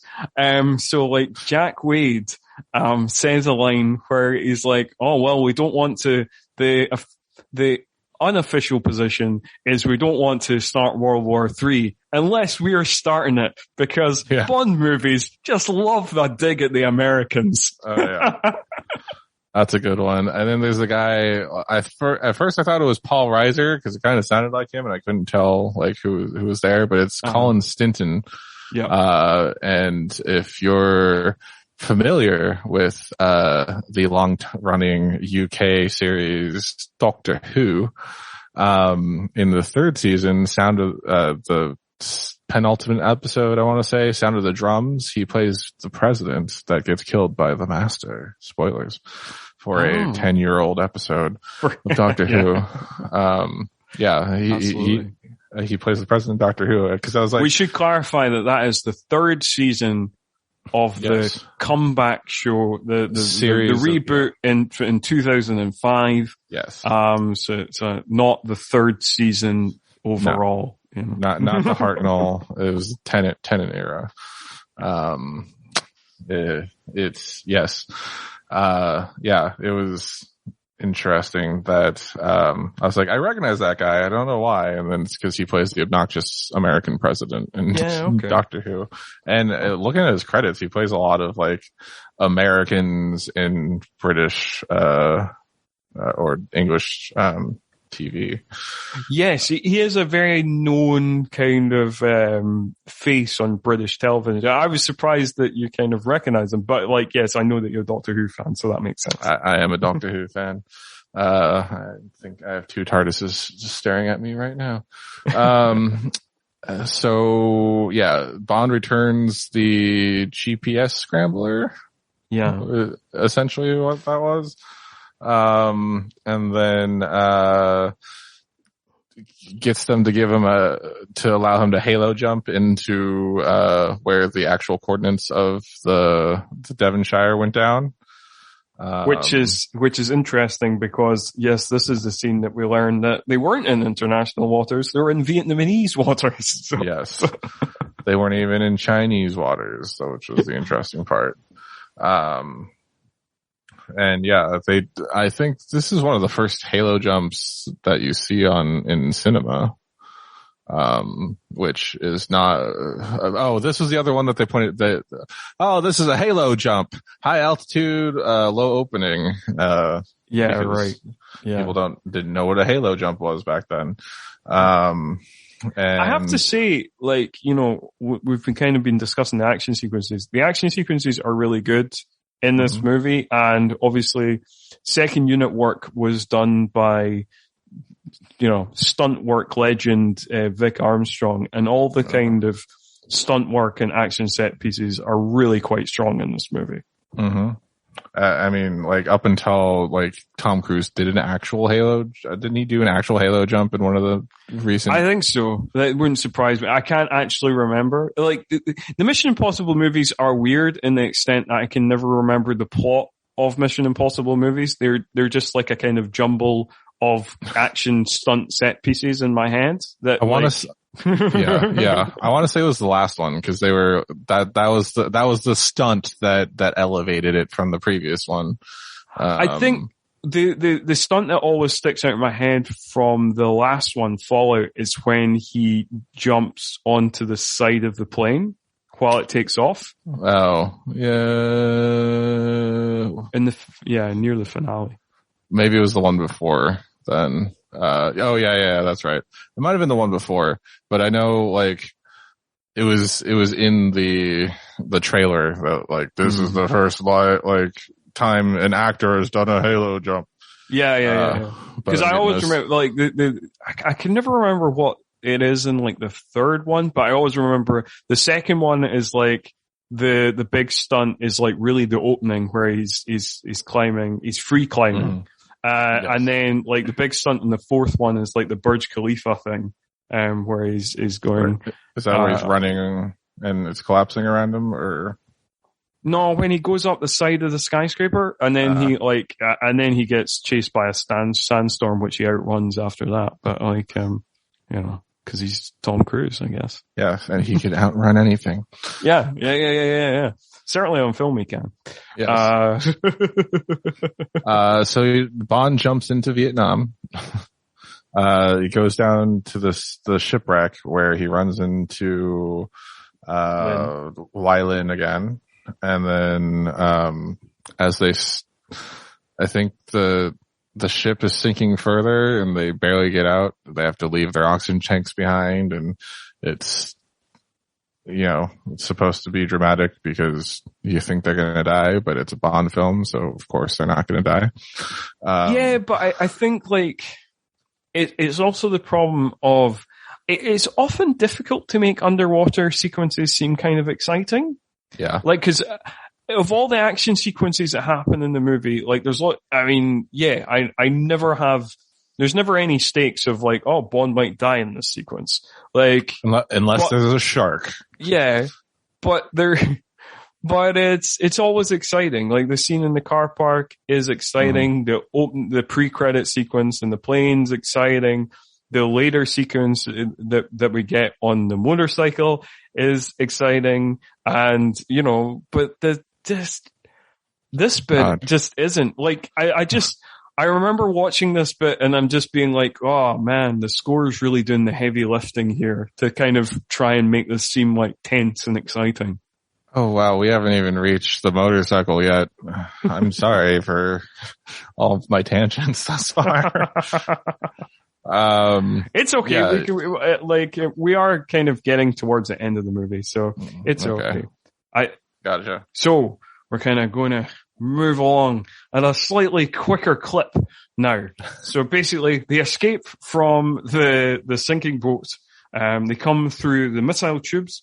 They pop up from the bottom of the sea, only to be confronted by a fishing boat, which they think is a friendly fishing boat. They try and wave down to be like, hey, get us out of the water. But actually, the fishing boat has been taken control of by Stamper and various other henchmen.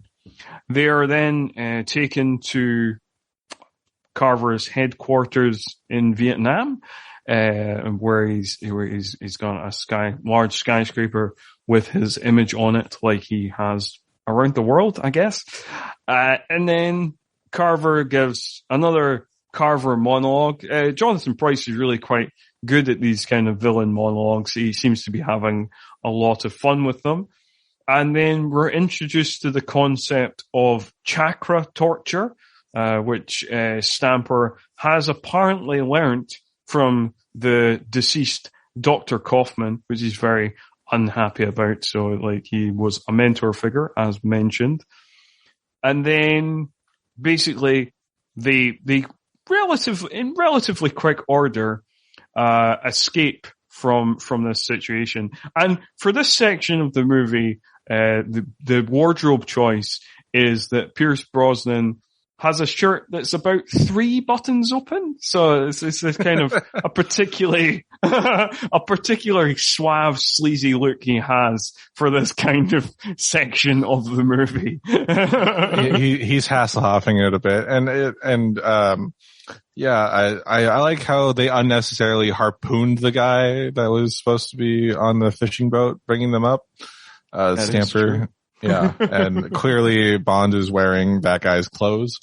So to escape this, they shoot out a window and then they do the Rush Hour 2 thing years before Rush Hour 2. I want to say it was Rush Hour 2, where they grab the banner and then they fall all the way down the building as the banner's like ripping with them. That clearly the banner should have, welcome back to Brandon's physics corner. If you're falling at that rate as the banner's tearing, it definitely wouldn't have stopped at the bottom there. It would have just ripped. They should have been dead again. Can I just pause you for a second, Brandon? Yes. Like, how do you deal with like the Fast and the Furious movies and stuff like that where physics don't apply? Like, I just, cause like a lot of action franchises, physics don't really apply. And I just roll with it cause I roll my eyes and go like, it's an action movie. Like, I mean, to be fair, it started grounded with the Fast and the Furious, and then we got to, I want to say, Fast 5, where a plane gave birth to a tank. And now, I have to huff a lot of paint, before seeing Fast 11, where we're going to, or was it Fast 9 where they flew a car to space? It was Fast 9. That was the last one. Yeah. I to be honest, I haven't seen 8 or 9 yet, just because I know that I will have an aneurysm watching it. Sure. Cool. Okay, I love those movies, by the way, but I will have an I need to deaden myself, sure. to enjoy them at this point. But it's all about family. Yes, it is indeed. That is the message of the movie. It's all about family. and Bond being an orphan, that's why I can't let him get away with the physics, especially the breaking through the glass into that office level that they're on. Shall I draw you how a pendulum works? Never mind. They escape. They get down to the street level. There's a helicopter chasing them. They get on a motorbike as they're getting away. They're still cuffed together at this point, which it should be pointed out. And, there's a really awesome action set piece, where they go through what, quote unquote, Saigon, which is now Ho Chi Minh City again, or is Ho Chi Minh City? Anyway, which was not obviously shot there. No, shot in Thailand. But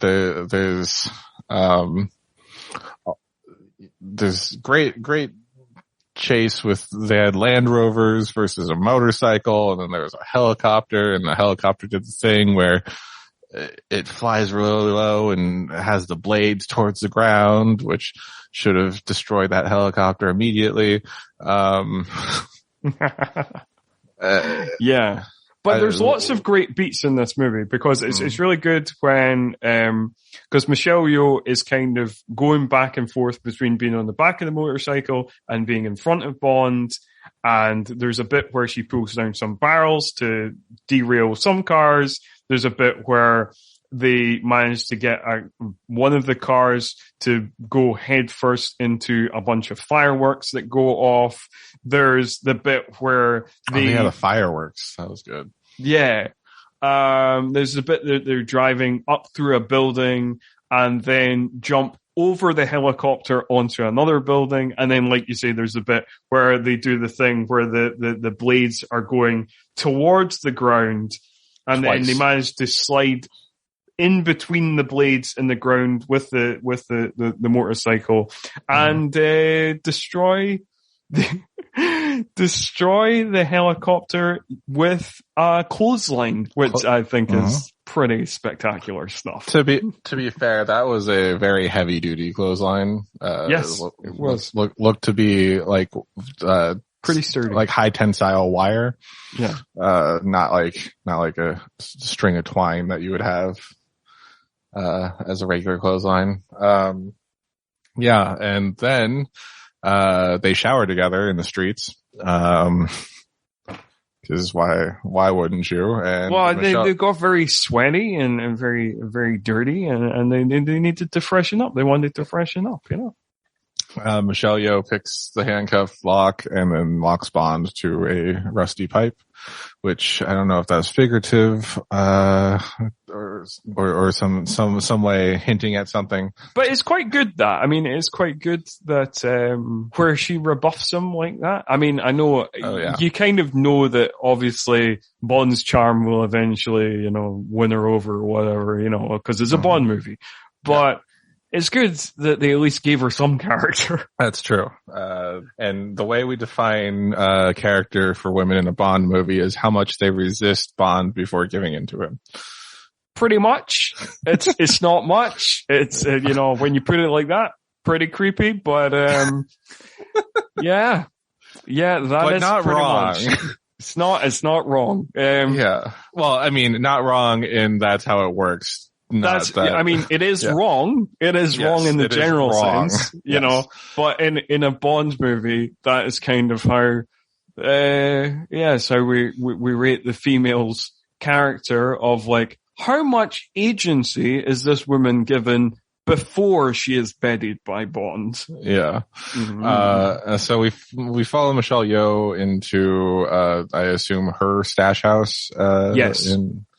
And then the Chinese military sends assassins after her, who come at her with knives. So then she can then show off her martial arts skills.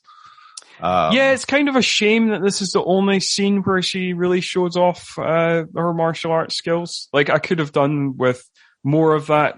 She basically, when they're escaping from the office, Bond kind of picks her up so she can do like one big like kind of roundhouse kick to a guy.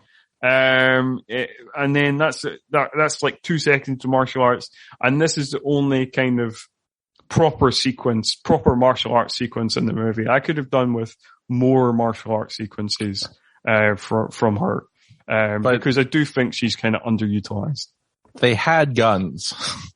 We find at the end of the sequence that one of them drops a pistol or pulls out a pistol, finds a dropped pistol. They had guns. Yeah. So, I mean, like, they attacked her with knives. Yeah, I know. I get it. They could have attacked her with guns, and she still could have shown her martial arts. I've seen plenty of times in Jackie Chan movies where people have got guns and he's disarmed them all and beaten them all up.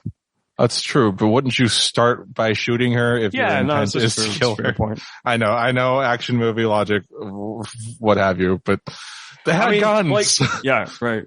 Yeah, they did have guns, but then, like, again, it is that kind of action movie logic thing of like, right, so they pop up from the ocean, and then Stamper and a gang of goons are on the fishing boat. At that point, surely they could have just machine gunned them to death, and then the whole plot would be over, you know, like. Good point. So how do they get captured again? Because my next plot point is racist Steve Jobs kung fu. Oh, yes. So basically, after that, they escape onto a boat. They have some banter, kind of, I thought you were just a stuffy communist. She actually have more of a humor than I thought you would. And she's like, oh, I just thought you were a decadent agent from a corrupt Western power, and which he kind of is. So like that entirely reads. Yeah, she's not wrong.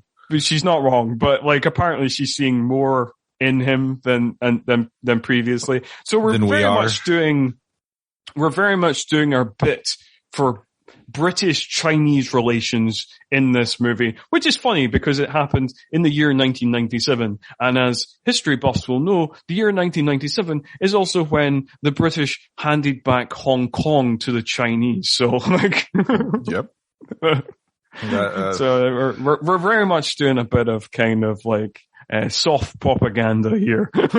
Which is what I assumed. I assumed that was one of the reasons for this movie back in the day, given how topical it was for British-Chinese relations. Yes. At the time. Yeah. I assume they were kind of capitalizing on that. You know, like they often do.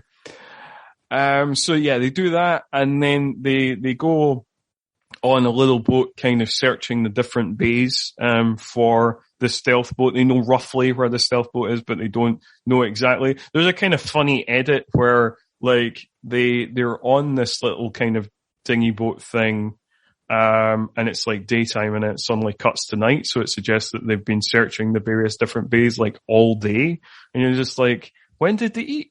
Where did, like, you know, is there like a cut scene? You know, like you just imagine like, when things happened, how they've managed to be without like food or water like all day on this boat. Was there an awkward moment where, you know, like Bond had to pee over the side of the boat? You know, like these are the things I think about in terms of logic thinking. Well, it's been less than 48 hours. I know. That's true. So it's only been a couple of hours because it's only part of the 48 hours. Because apparently it's been less than 48 hours. I know. I like that's. Yeah, I do. Yeah, think about those pay no mind that the 3 days have passed. Like from. Yeah, for sure. But again, we're just going with it. So yes, they do that, and then they're kind of sneaking onto the stealth boat, and Bond where the henchmen are armed with throwing stars on their knees for some reason. Yeah, fun little thing there. So we see a fun hallway takedown, like Michelle Yeoh does the takedown, and then there's another guy down the hall, and she just pops out a throwing star from the guy's knee and like kills him. It's like, what? Why is there? Aboard. So basically they get captured because of this. It's actually a really funny sequence.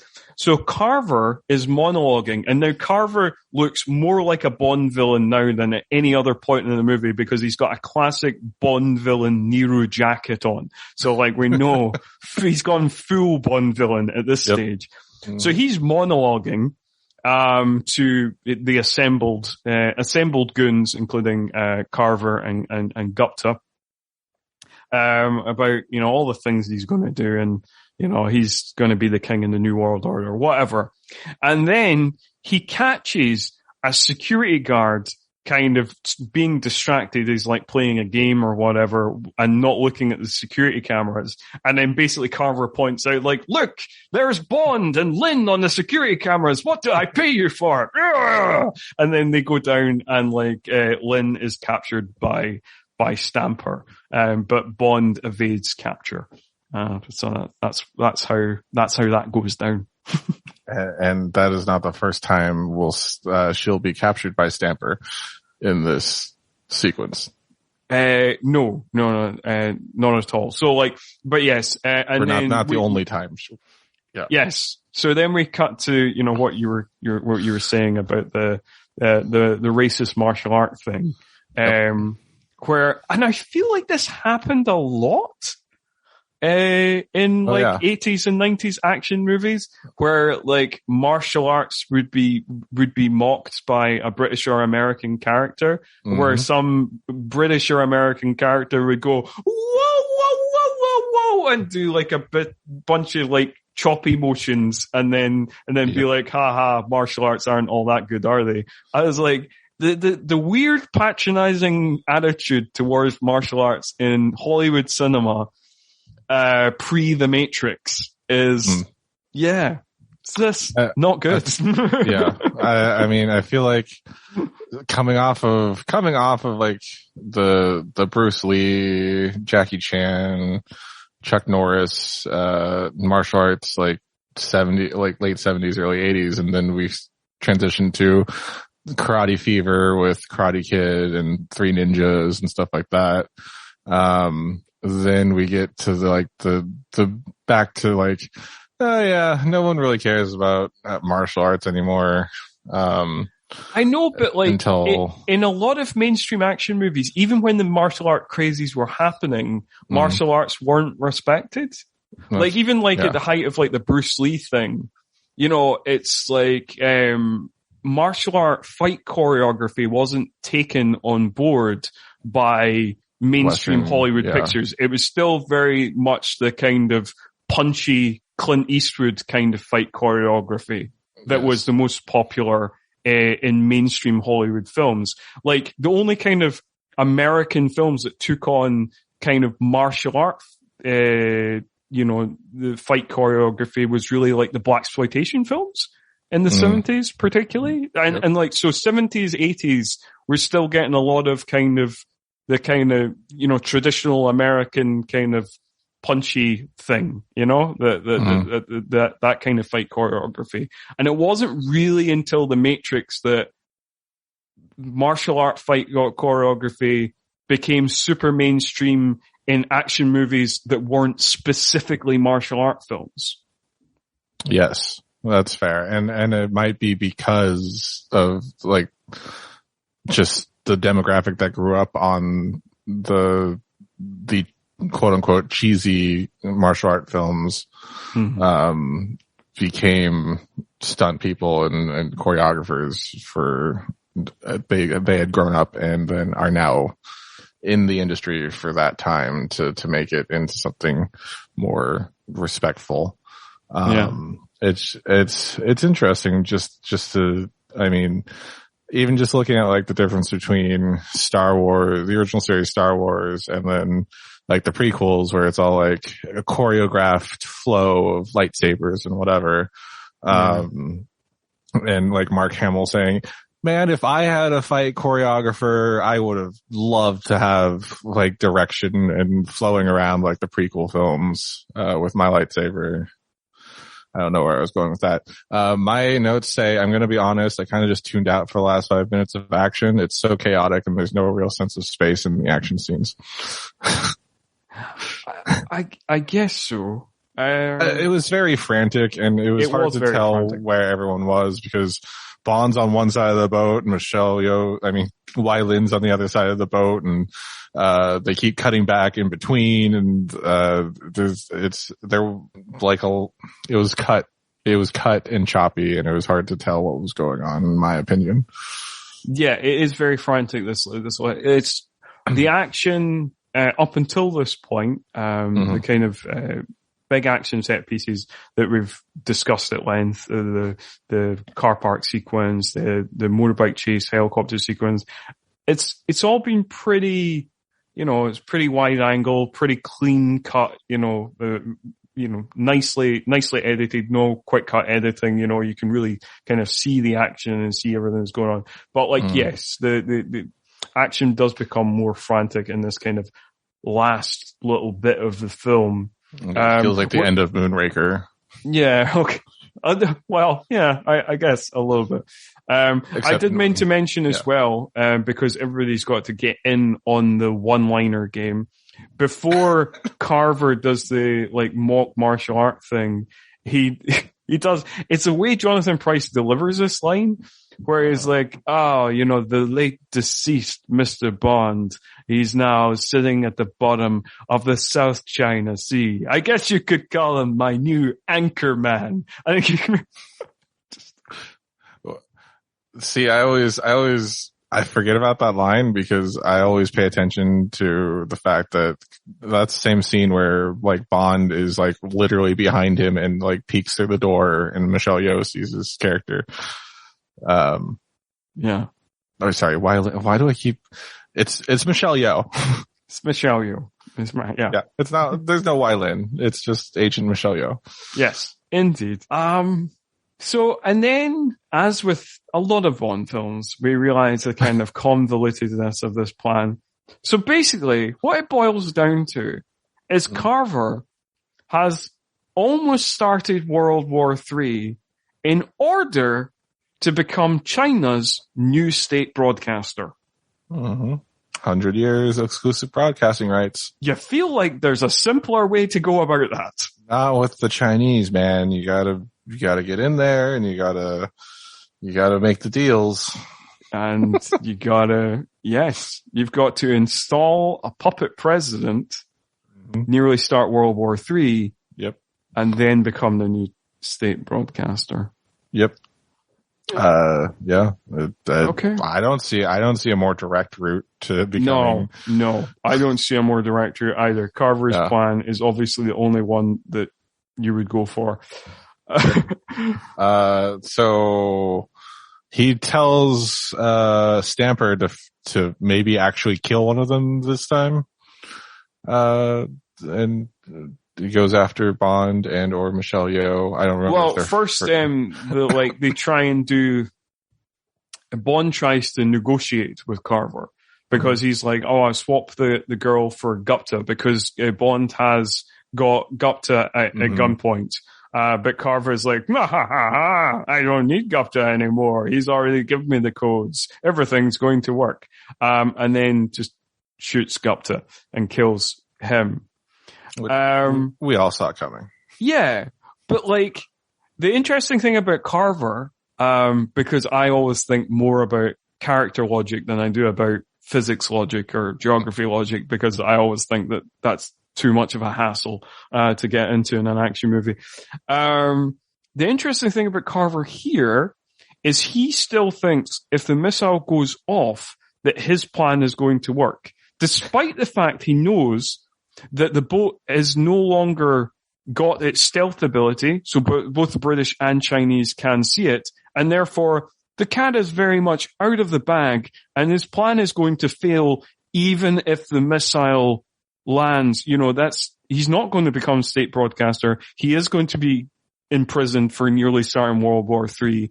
Like, there's no part of this now that is going to work, despite the fact he thinks still, for some reason, despite knowing all this, that if he can kill Bond and Lin and get the missile to launch, he still wins, even though he will not. I mean, they don't become visible on radar until the thing goes up, or until he kills Gupta, and then Bond sets off his grenade.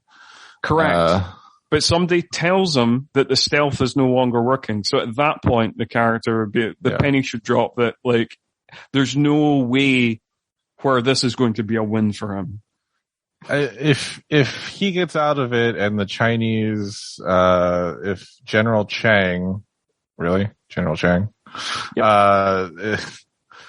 is still successful, like, he could get asylum in China. His goal was to become the broadcaster and to have exclusive broadcasting rights for 100 years there. I think if he kills everyone, no, he's not going to get away with it, right? No. Okay. I just thought I'd let you, I just thought you'd let you, go for that one. And, but no, we come around to the same point. I'm nitpicky about the physics. The plans, of course, are not going to make sense. I'm more of a nitpicky about the plans than I am the physics. I do. This is the point in the movie that, like, because this is 1997, so Austin Powers came out in 1997, and it feels kind of a little bit Austin Powers-y, particularly where you have, like, the robotic female voice who's doing the countdown for the missile, where it's like, T minus 5 minutes. I like, yet again, a Bond villain that thinks they've killed Bond by go over the top, like, so I don't remember exactly what happens, but I think they get hit by torpedoes or missiles or something, right? The ship that they're on, so Bond gets, like, covered in rubble, and then Stamper's just like, oh yeah, I'm just gonna shoot one grenade down there and that should kill him. Doesn't check for a body. Bond's dead, obviously. For the third time today, Bond's clearly dead. Yes. They didn't check for a body before either when he dropped in, where he supposedly dropped into the ocean and he had just used a henchman as, like, a decoy. Stamper was just shooting a corpse. So they didn't check for a body then either. So yes, you can always rely on the overconfidence of the bad guys in these films. But he goes off and captures Michelle Yeoh, Wai Lin, and, Bond is Bond murders Steve Jobs with the drill torpedo. Straight up. Yeah. Oh no, but it's good again, and this is again why I think, you can't make these movies any more serious, because I was watching this sequence and I was like, if this was in, like, a more serious film, this would be horrific, because he gets, like, murdered by this. He holds him until the drill goes into him and then steps aside. Yes, exactly. But then he finishes it with a quippy line about, you forgot the first rule of mass media, always give the viewers what they want. And that makes everything all better. Oh, good God. That even that one was a bit much for me. But I think, like, again, because they don't make it super gory, and because it's not grounded in any sort of reality, we're in a very much a cartoon Bond reality. Yes. I think you accept it. Certainly I accept it. Absolutely. And, you know, I'm just thinking Bond could grow up to be the Saw guy if he really wanted to. Like, oh yeah, for sure. For sure. I mean, Bond is a sociopath. 100%. But a fun sociopath in these movies. And then Stamper's still going even after his boss is dead. Bond is trying to disarm the missile. Isn't he trying to blow it up? Like, isn't that what he attached to the bottom of the thing? I don't know. He's trying to disarm the missile. Stamper comes over with Michelle Yeoh trapped in chains. So she tells him to disarm the missile more. And Bond puts some sort of explosive on the end of it, and then she gets dropped into the water. Stamper fights him for the third time in as many scenes, and what does he do? He keeps trying to grab he pins Stamper's ankle with the missile. Yes, completely breaking it. He previously stabbed him a couple of times, which Stamper laughed off. But he then completely snaps his ankle, which Stamper is a bit more perturbed by. Which, to be fair, is not a chakra point. Like, which, you know, if it's not a chakra point, why is it affecting Stamper? Sorry, yeah. Yeah, and then Bond dives into the water.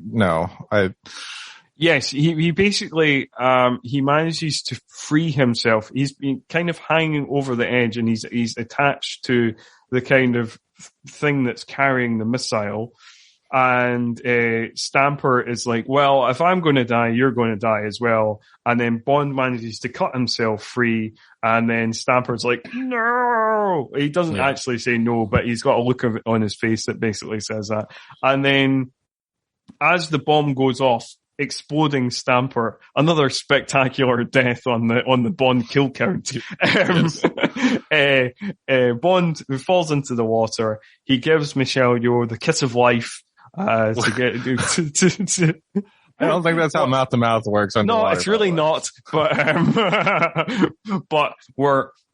I think we're just over the 2 hour mark, and also, we're not got much of the film to cover. So, we'll not make this one a sticking point. So he does mouth to mouth underwater somehow, because Bond is a magical creature. And then undoes her chains. And then they both float up to the ocean surface. And just like the movie, that's how this ends. No. Well, it's pretty much how it ends, because basically the HMS Bedford are looking for them and saying like, oh, Bond, Lynn, where are you? And despite the fact that they both would probably be dying of hypothermia right now on this raft, and needs urgent medical attention, Bond laughs it off and says, let's stay undercover. And presumably they have sex for a while before flagging down the HMS Bedford. Yes, on a piece of shipwreck. Yes. Yeah. And that was Tomorrow Never Dies. That was all of Tomorrow Never Dies. I think despite going along, I think we largely stayed on the film. It was just, there was a lot of wackiness in the film. Yeah, there was a lot of wackiness in the film. That's no lie. Yeah. Okay. Do you have any last thoughts? And if you don't, just go straight to your plugs for all your things. Final thoughts. Tomorrow Never Dies is a perfectly adequate Bond film. It is, it's ranked third for my Brosnan just because I like world The World's Not Enough a little bit better. Okay. But it's perfectly serviceable. There are points, just like in our yammering today, that it could have been a little bit shorter, a little bit tighter, but it's fun, which is just like our yammering today, going over this podcast or going over this movie.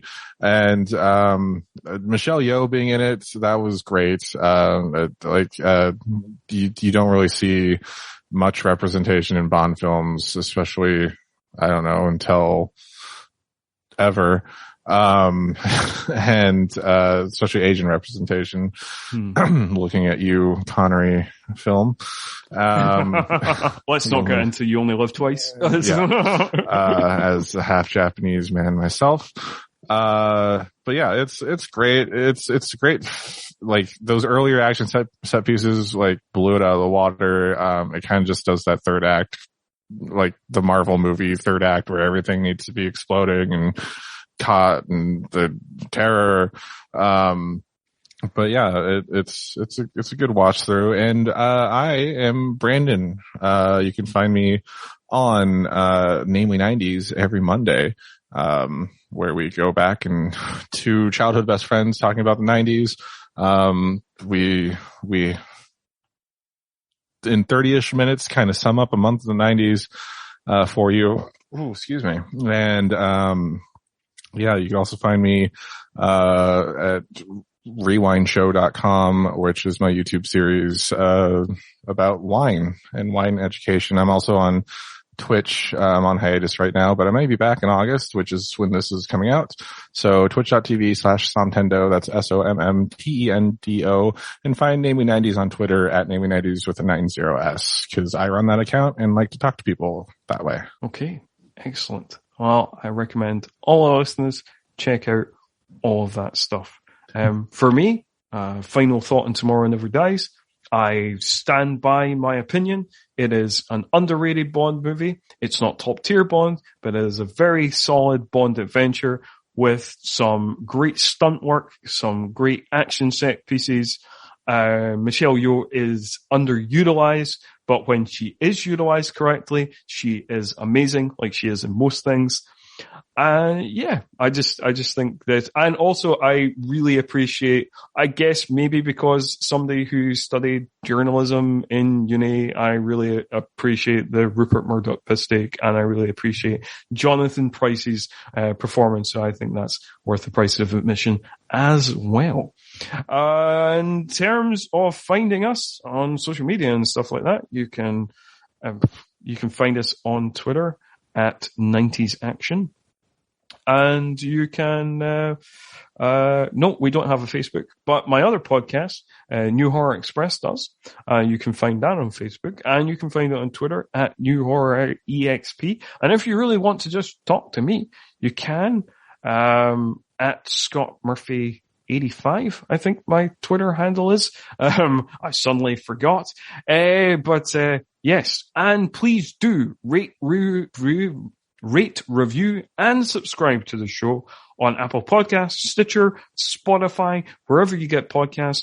Please give the podcast 5 stars, because otherwise the algorithm thinks we are a whole lot of rubbish. And would you want that on your conscience? I don't think you would, dear listener.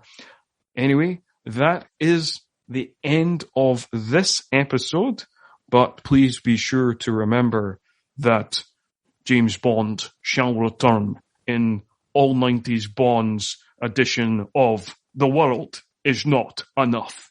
Until then, though, see ya.